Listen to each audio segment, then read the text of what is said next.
What's up guys? In today's video we're going to be working on bikes. I know I post a lot of stuff about cars and a lot of stuff about like welding and all that other turbo kind of fun stuff, but I'm a bike guy, have been pretty much my whole life, and today we got two sets of RZs. These engines are a twin 350 two-cylinder two-stroke, and they have two sets of carbs. Obviously them two sets of carbs need synced. So a way to do that is to get a pair of sync gauges. I just got off Amazon. They have these little adjustable valves and it keeps the needle from like bouncing too much. If the needle's bouncing a bunch, you can tighten this up and it'll kind of smooth out the gauge. It also has a bunch of these little fittings on this side so you can screw into carbs, like various different models of bikes and whatnot. I also 3D printed these little like adapters to adapt the hose up to the size of the boost bottle, which is what we're going to be using to get the vacuum off of these engines. The gauges are hanging. I got the lines, and I did have to splice a couple of these in just to make them longer so I know they'll reach the carbs. I took the boost bottle off, which literally, I mean, you can see that it's just two barbs. So I slipped my little adapter in there, just pushed that in, and obviously got the hose on that side.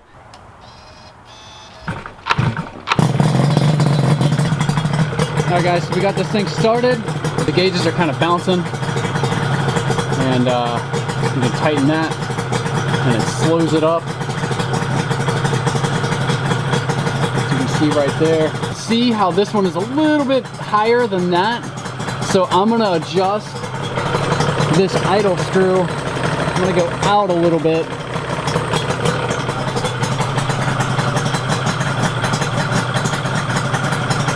Alright, so now we're going to be adjusting the throttle cables, and what you want to do is just give it a little bit of throttle just to tighten up the cables, and under here is where I'm going to adjust it, right there on that little like screw and lock nut right there. It'll adjust the cables when they're actually tight. Your gauges will go up a little bit and you just mess with it until you either drop one down or raise one and you get them the exact same. So you can see how the one on the left is up a couple notches from the right.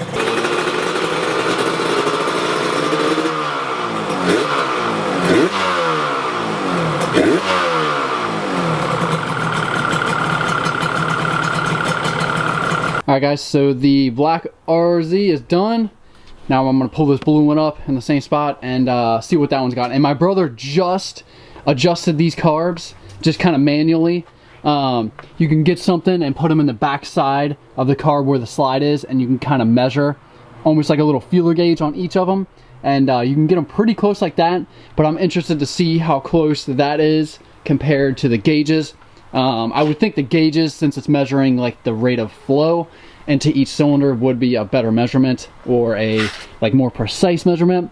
So I'm interested to see how this one looks. So we pulled up the blue one, it's ready to be tested. Just took the boost bottle off, and there's them two clamps. We just pulled it out by hand. Even on the fairing model, was able to get it out. So just like the other one, I'm going to put my lines up, put my little reducers in there.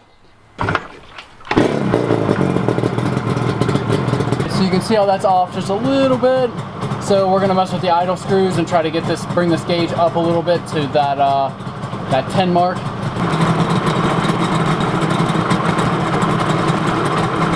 So I got the idle set pretty good on both of these. The one was a little bit off, and it even sounds better while it's idling. It sounds a little bit smoother.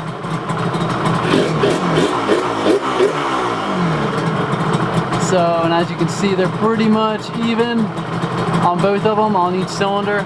So now I'm going to hold the throttle open a little bit and adjust the throttle cables.